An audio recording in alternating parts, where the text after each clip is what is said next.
চাঁদাবাজি বা লুটতরাজ করবে এলাকাবাসী আমরা সবাই মিলে সেনাবাহিনীর হাতে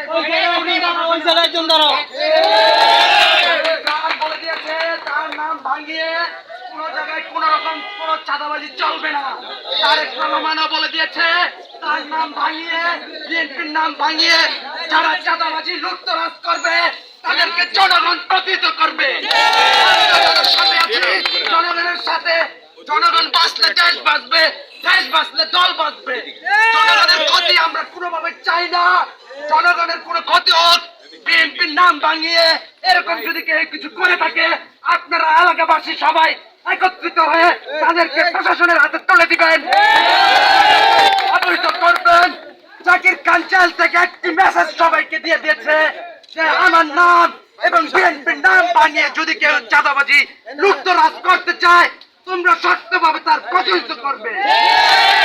আমরা জাকির খানের একটা কর্মী ফতুল্লাতে বেঁচে থাকতে জনগণের কোনো ক্ষতি হোক জানমালের তা আমরা হতে দিব না। জাকির খানের ভয় নাই, ছাড়ি নাই। জাকির খানের অ্যাকশন, জাকির খানের সালাম।